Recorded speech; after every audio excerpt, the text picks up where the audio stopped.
How you doing out there, folks? My name is Ray, and this is Chris, and we're here today at our UTG Pro facility in Livonia, Michigan, with our new segment, Under the Gun Operator's Manual.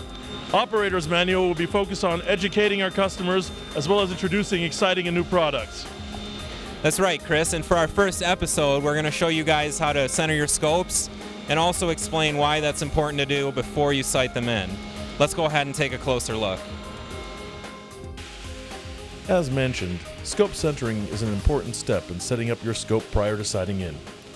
It is also very important if you use your scope on different platforms frequently. Scope centering basically guarantees that your scope is set up in its factory optimum center to give you the maximum available windage and elevation range. Imagine getting into a car that's already in third gear. That would basically leave you with fewer gears to use when you need them to achieve maximum performance.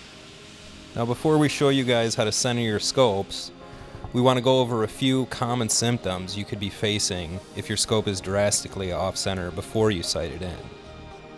You run out of windage or elevation adjustment range. Your scope won't hold zero. Your reticle or crosshairs appear to be jumping all over.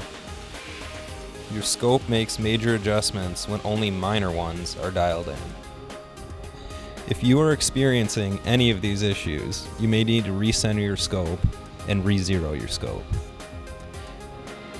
Now we're going to show you two very easy methods to find the optimal center of your scope. The first of which we call the mirror method. Let's go ahead and take a closer look. First of all, you will need a mirror and a well-lit area. Your bathroom or bedroom mirrors will be the easiest to work with. As long as you have a well-lit area, you'll be okay. Start by setting your scope to its lowest power if it's not a fixed power scope. Set the AO or parallax to infinity. Now, press your scope flat against the surface of the mirror. Keep in mind to leave the lens cap on if your scope has an integrated sunshade.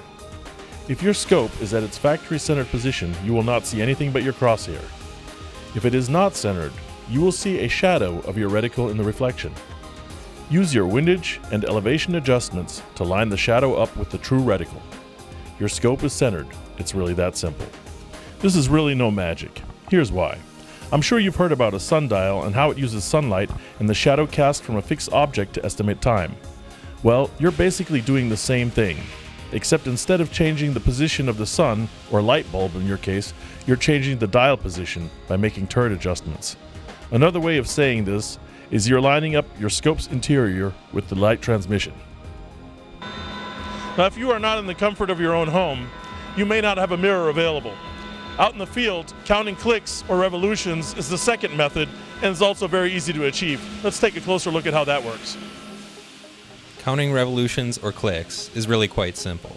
Start by turning either the windage or elevation knob all the way to one side. Be careful not to overturn. Once you feel a little bit of resistance, you're all the way to one side. You should see a number next to the turret index dot. Remember this number and write it down. Now rotate the knob all the way in the other direction while counting how many times you pass the number that you have memorized and written down. Now turn the dial back in the other direction for half of the revolutions you just counted. By repeating this step with your other adjustment turret, you will have effectively centered your scope to its approximate center. It's that easy. Welcome back. We've relocated over to UTG headquarters, and here we're going to wrap it all up for you. That's right, Chris. First off, we want to start by saying that centering your scope perfectly is going to be next to impossible unless you have a precision optics instrument such as this one here. The methods we've provided are not perfect, nor are they meant to be. They're simply to help eliminate point of impact as well as lack of adjustment issues that you may be having with your scope. That's right, Ray.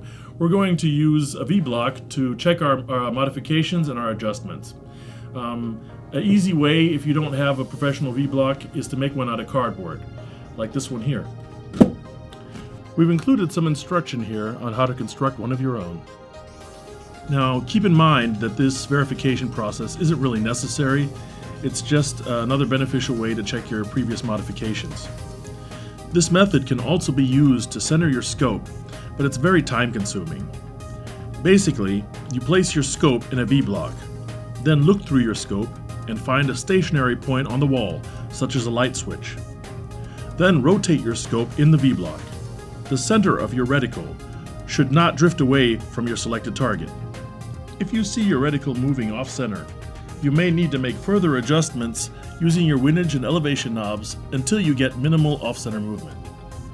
After making these final adjustments, your scope would now be ready to be zeroed at the range. We hope you found this video useful and entertaining. Yes, thanks for taking the time to watch, and we'll see you next time on Operator's Manual.